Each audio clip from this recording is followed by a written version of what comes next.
नमस्कार दोस्तों, आप सभी को आने वाली वट सावित्री पूजा की ढेर सारी शुभकामनाएं। माता सावित्री और वट देव का आशीर्वाद आप सभी पर हमेशा बना रहे और आप सभी बहनों का सुहाग अखंड और अमर बना रहे। आज की इस वीडियो में मैं आप सभी को बहुत ही सरल और विस्तार से बताने वाली हूँ कि वट सावित्री व्रत और पूजा किस प्रकार की जाती है, पूजा में किन किन बातों का ध्यान रखना चाहिए, कौन कौन सी सामग्री लगती है, वट वृक्ष की परिक्रमा कैसे की जाती है, सुहाग कैसे लिया जाता है और व्रत कैसे खोला जाता है और पूजा के बाद कौन सी सामग्री दान करनी चाहिए। फ्रेंड्स, ये वीडियो खास तौर पर उन बहनों के लिए है, बहुत उपयोगी है जो पहली बार वट सावित्री का व्रत रखने जा रही हैं और जिन्हें पूजा की पूरी विधि अच्छे से नहीं पता। इसलिए आप इस वीडियो को शुरू से अंत तक ध्यान से जरूर देखिएगा ताकि पूजा की कोई भी महत्वपूर्ण बात छूट ना जाए। फ्रेंड्स, ज्येष्ठ मास की अमावस्या तिथि को वट सावित्री व्रत रखा जाता है। इस दिन सभी सुहागिन महिलाएं अपने पति की लंबी उम्र, अच्छे स्वास्थ्य, सुख समृद्धि और उज्जवल भविष्य के लिए व्रत रखती है और पूरे विधि विधान से वट सावित्री माता तथा वट वृक्ष की पूजा करती है। ऐसी मान्यता है कि जो स्त्री श्रद्धा और सच्चे मन से यह व्रत करती है उसे अखंड सौभाग्य की प्राप्ति होती है और उसके परिवार में सुख शांति बनी रहती है। पौराणिक कथा के अनुसार माता सावित्री ने अपने पति सत्यवान के प्राण यमराज से वापस प्राप्त किए थे। अपने अटूट प्रेम, समर्पण और व्रत की शक्ति से उन्होंने यमराज को भी विवश कर दिया था। इसलिए इस दिन विवाहित महिलाएं माता सावित्री को आदर्श मानकर यह व्रत करती है और अपने पति की लंबी आयु की कामना करती है। ऐसा माना जाता है कि बरगद के वृक्ष के नीचे ही सत्यवान जी को पुनः जीवन प्राप्त हुआ था, इसलिए वट वृक्ष की पूजा का इस दिन विशेष महत्व होता है। तो चलिए फ्रेंड्स, अब हम विस्तार से जानते हैं कि वट सावित्री का व्रत और पूजा किस प्रकार किया जाता है। सबसे पहले बात करते हैं सुबह की तैयारी की। वट सावित्री वाले दिन हमें सुबह जल्दी उठना चाहिए। नित्य कर्म से निवृत्त होने के बाद स्नान आदि कर लेना चाहिए। स्नान करने के बाद साफ और शुभ रंग के वस्त्र धारण किए जाते हैं। इस दिन लाल, पीला, हरा, गुलाबी जैसे चटक रंग पहनना बहुत शुभ माना जाता है। अगर आपके पास नए वस्त्र हो तो आप नए वस्त्र पहन सकती हैं। कई महिलाएं इस दिन अपनी शादी का जोड़ा या शादी की साड़ी पहनकर भी पूजा कर सकती हैं, लेकिन अगर नए कपड़े उपलब्ध ना हो तो आप अपनी पसंद की कोई भी सुंदर साड़ी पहनकर पूरे श्रद्धा भाव से पूजा कर सकती हैं। फ्रेंड्स, यह सुहाग का पर्व माना जाता है, इसलिए इस दिन 16 श्रृंगार करके पूजा करना बहुत शुभ माना जाता है। आप एक दिन पहले अपने हाथों में मेहंदी लगा सकती है। पूजा वाले दिन अच्छे से तैयार होकर हाथों में चूड़ियां पहने, मांग में सिंदूर लगाए, बिंदी लगाए, पायल, बिछिया और जो भी सुहाग की सामग्री आप पहनती है उसे धारण करें। अगर आपके पास शादी की चुनरी हो तो उसे ओढ़कर पूजा करना और भी शुभ माना जाता है। अब बात करते हैं पूजा स्थान की। वट सावित्री की पूजा सामान्यतः वट वृक्ष यानी बरगद के पेड़ के नीचे बैठकर की जाती है, लेकिन अगर आपके आसपास बरगद का पेड़ उपलब्ध नहीं या किसी कारणवश बाहर जाकर पूजा करना संभव नहीं तो आप एक दिन पहले बरगद की छोटी डाली लाकर घर में गमले में लगाकर पूजा कर सकती हैं। भगवान भावना के भूखे होते हैं, इसलिए सच्चे मन से की गई पूजा अवश्य स्वीकार होती है। जिस स्थान पर आप पूजा करने वाली हैं उस स्थान को पहले अच्छी तरह साफ कर ले। उसके बाद आप वहां रंगोली या ऐपन बना सकती है। इसके बाद वट वृक्ष या उसकी डाली को सबसे पहले जल अर्पित किया जाता है। जल चढ़ाने के बाद चावल के आटे में हल्दी और थोड़ा पानी मिलाकर ऐपन तैयार किया जाता है और उसे वट वृक्ष पर 5 या 7 स्थानों पर थापे लगाए जाते हैं। इसके बाद उन्हीं स्थानों पर सिंदूर के तिलक लगाए जाते हैं।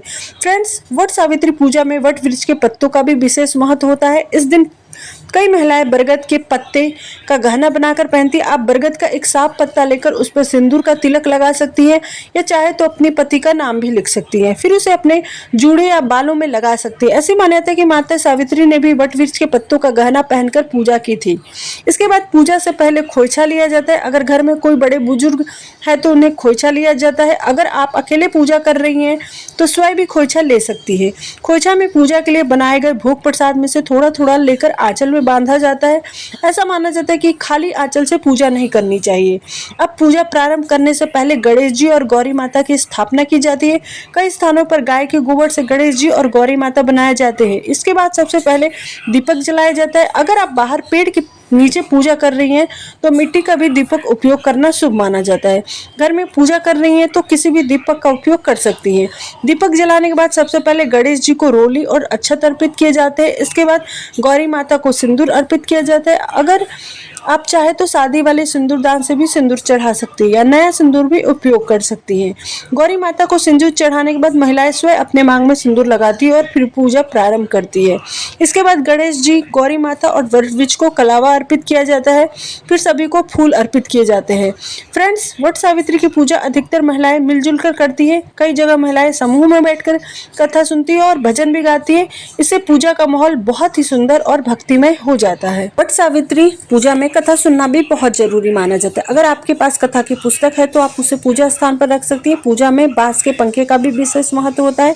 ऐसा माना जाता है कि जब सत्यवान जी जंगल में मूर्छित हो गए थे तब माता सावित्री ने बांस के पंखे से उन्हें हवा की थी, इसलिए इस पूजा में पंखा अवश्य रखा जाता है। पंखे पर भी ऐपन और सिंदूर लगाया जाता है और उसे पूजा स्थान पर रखा जाता है। इसके बाद एक लोटे में जल भरकर उस पर ऐपन और सिंदूर लगाया जाता है और उसके ऊपर आम रखा जाता है। पूजा में भींगे हुए चने का विशेष महत्व माना जाता है, इसलिए भींगे हुए चने का भोग जरूर लगाया जाता है।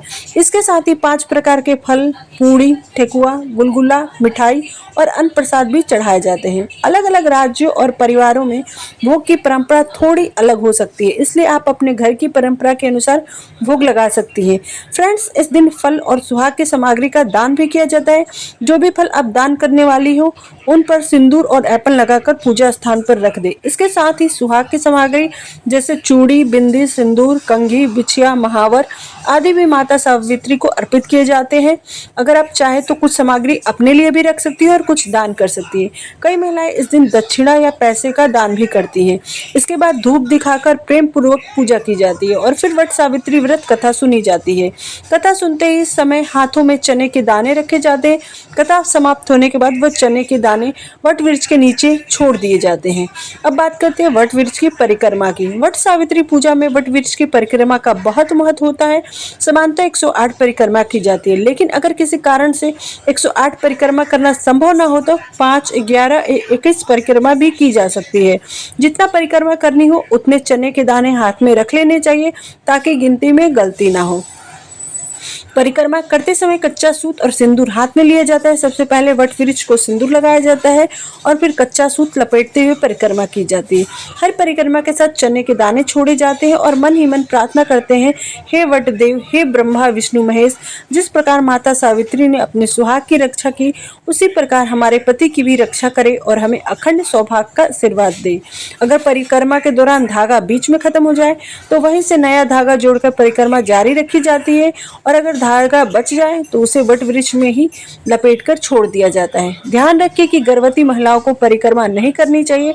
परिक्रमा पूरी होने के बाद आरती की जाती है। सबसे पहले गणेश जी की और गौरी माता की आरती होती है, उसके बाद वट देव की आरती की जाती है।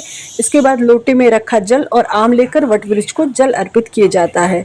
अब आता है सुहाग लेने का समय। गौरी माता को 5 बार सिंदूर अर्पित किया जाता है और उसी सिंदूर से महिलाएं अपनी मांग भरती है। फिर दोबारा गौरी माता को सिंदूर चढ़ाया जाता है। इस दौरान महिलाएं प्रार्थना करती है कि उनका सुहाग हमेशा बना रहे और उन्हें हर वर्ष यह पूजा करने का सौभाग्य प्राप्त हो। इसके बाद वट देव से गले मिलने की परंपरा निभाई जाती है। कई महिलाएं 5 या 7 बार वट वृक्ष से गले मिलती है। इसके साथ ही वट देव को पंखा झलने और सेवा करने की भी परंपरा है। पूजा में उपयोग किए गए पंखे से पहले वट देव को हवा की जाती है और फिर अपने पति को भी पंखा किया जाता है। यह प्रेम, सेवा और समर्पण का प्रतीक माना जाता है। इसके बाद हाथ जोड़कर पूजा में हुई भूल चूक के लिए क्षमा प्रार्थना की जाती है। भगवान से प्रार्थना की जाती है यदि पूजा में कोई भी त्रुटि रह गई हो तो उसे क्षमा करे और अपना आशीर्वाद बनाए रखे। अब बात करते हैं पूजा के बाद दान और प्रसाद की। जो फल, पैसे और सुहाग की सामग्री दान के लिए निकाली गई हो उसे किसी सुहागन स्त्री या पंडिताइन को दान किया जाता है। जो प्रसाद चढ़ाया गया हो उसे में से थोड़ा प्रसाद अपने पति और बच्चों को खिलाना शुभ माना जाता है। गौरी माता और गणेश जी को घर के मंदिर में स्थापित कर देना चाहिए और प्रतिदिन पूजा करनी चाहिए। कई महिलाएं प्रतिदिन गौरी माता को सिंदूर लगाकर फिर अपनी मांग में सिंदूर भरती है। ऐसा माना जाता है कि इससे सुहाग अखंड बना रहता है। पूजा में चढ़ाया गया पंखा भी बहुत शुभ माना जाता है। उसे पति को हवा करने के बाद उसे संभाल कर रख लिया जाता है ताकि अगले वर्ष भी पूजा में उसका उपयोग किया जा सके। बचा हुआ कलावा पति की कलाई में बांधा जाता है। दीपक को स्वयं शांत होने देना चाहिए।